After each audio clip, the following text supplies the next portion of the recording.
Hello, and welcome to Let's Talk Climate, a weekly webcast series from ecoAmerica, featuring dynamic discussions with local and national leaders. We offer diverse perspectives and bring forth the latest thinking and best practices for building public support and political resolve for equitable climate solutions in the U.S. Please engage with us online using the hashtag Let's Talk Climate. I'm Reverend Carol Devine. I'm an ordained minister with the Christian Church Disciples of Christ and the director of the Blessed Tomorrow program here at ecoAmerica. I'm joining you today from my home in Lexington, Kentucky, on the traditional lands of the Shawnee people, who were forced off their land and their home through national programs and policies, and are part of the Eastern Shawnee Nation in Oklahoma. At ecoAmerica, we are committed to going beyond land acknowledgement statements and are educating ourselves and supporting Native American rights, causes, and charities. And we encourage you to do the same. Today, I'm so excited to be joined by Reverend Dr. Carmelo Santos. Reverend Santos is a chemist turned theologian, and is the director of the Theological Diversity and Ecumenical and Interreligious Engagement in the office of the Presiding Bishop for Evangelical Lutheran Church in America. That is a mouthful. Welcome, Reverend Santos. Thank you so much. It is such a joy to be here with you today. Thank you.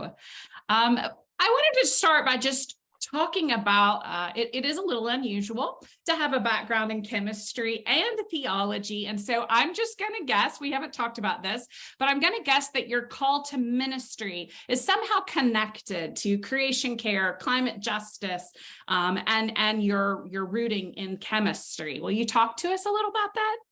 Sure, my pleasure. Yes, I was thinking about that and how ironic it is that chemistry, which on the one hand is responsible for a lot of the pollution that we have because of all the things that have been synthesized.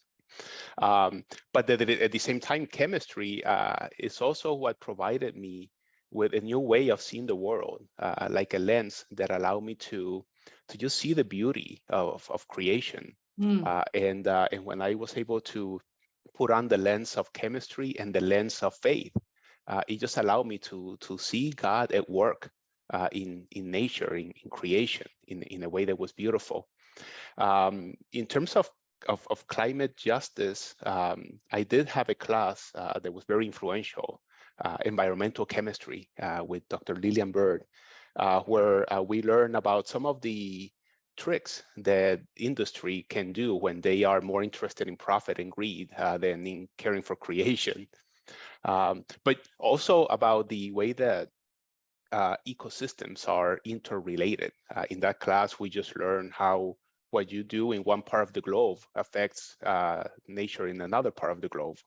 And so, yeah, it just allowed me to see nature as interconnected, as beautiful as where God is at work.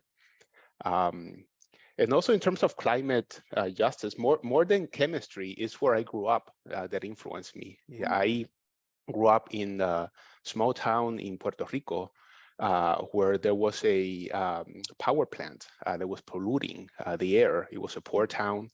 And we had a really high rate of asthma and lung cancer.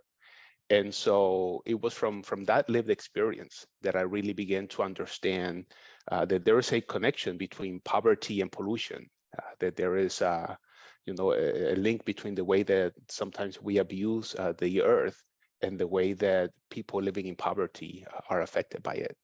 Yes, thank you. And I'm sure that those interconnections that you learned, or maybe first in chemistry, and then you were able to see and put that lens on in the climate justice and in your lived experience of connecting all of those dots of how we are so connected. At Blessed Tomorrow, we are a coalition of multi-faith partners who are leading on working in the area of climate justice. And we realize that we all literally sit and stand and walk and work together on holy ground, on ground that we consider to be holy and of God's. But this work is so much easier when we are able to do it together. And so I just imagine so often the impact that we all can have, will have, I will say, when we do all join hands, work together to support our congregations and clergy so that they can make a difference in their local communities. This year is 2023, which means we have 7 years until 2030 to meet the goals set by the IPCC. But then I also reflect that, is there a more perfect number than 7, which means completion, wholeness, perfection. So we as people of faith have the power of our faith, of our religious traditions. We have the power of the divine who calls us to this work. And if we all work together, we have this power of community, of interconnectedness, and also, I would say, the power of 7. Do you have any thoughts about that, where we are this year? I think that it is exciting to see this movement towards working together. And I am very appreciative to organizations like ecoAmerica and BlessedTomorrow that are catalysts that are bringing us together. I think that rooting this work in faith is so important because it gives us a sense of hope, a sense of the holiness of the work that we're doing, but also a sense that even if we feel overwhelmed by the problems that we're facing, we know that what we are doing is going to be added to a larger whole, to the efforts of others, and also to what God is doing. I do think that diversity is important. I think that the fact that our traditions, our efforts, are from different perspectives. We have different ideas on how to do this work or what to prioritize.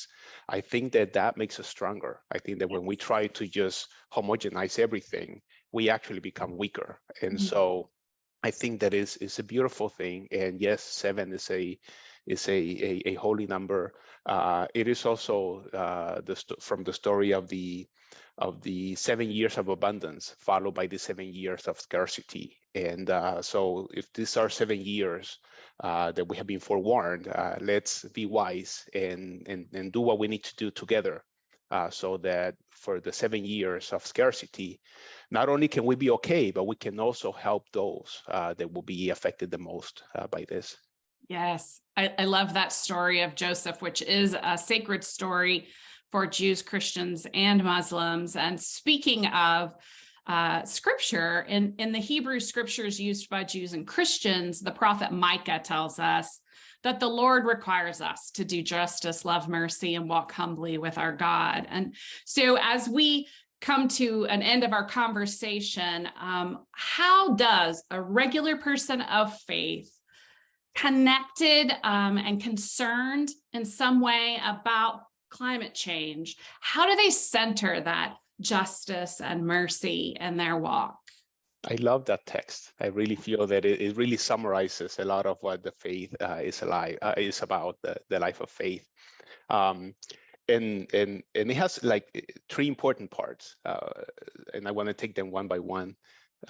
So there's the idea of justice. And I think that sometimes makes people shy about engaging in this work.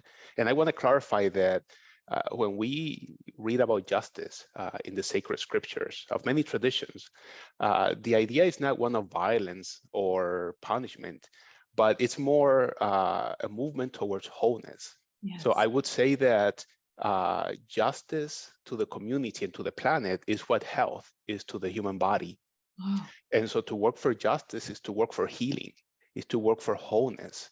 And I feel that once people understand that, then they might be more inspired and eager to jump in and to do the work because it is a work for healing. Of course, sometimes the body is sick because there are members of the body that are taking more and leaving less for the others. And so there needs to be a work to bring balance to the body, right? Sometimes there's greed, sometimes there's all sorts of things that we need to bring balance to.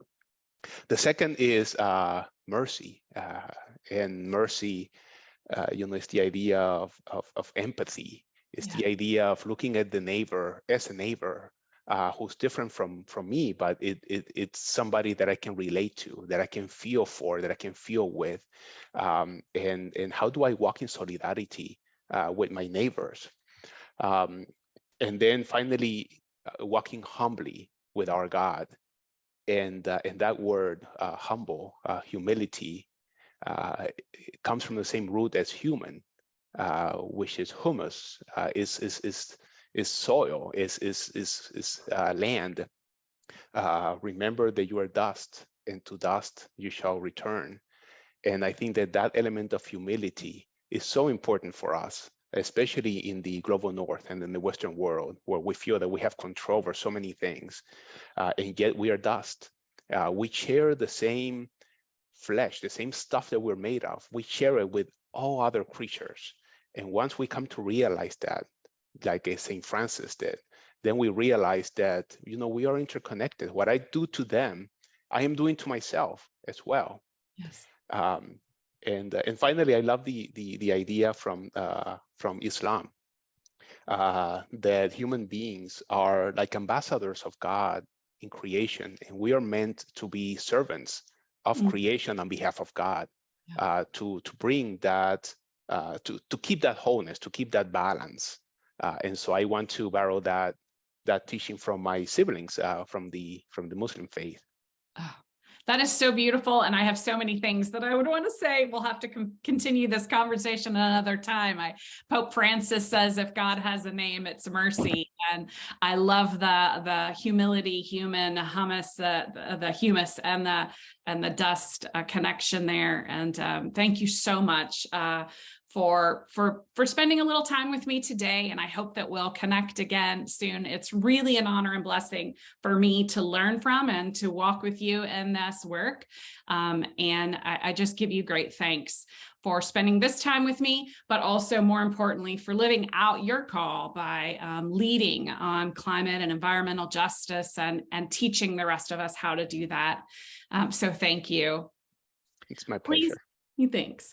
Please engage with us again online using the hashtag Let's Talk Climate, and be sure to subscribe to Blessed Tomorrow for the latest thoughtful leadership resources and episodes on climate action and advocacy. And from all of us here at ecoAmerica and Blessed Tomorrow, thank you for being with us.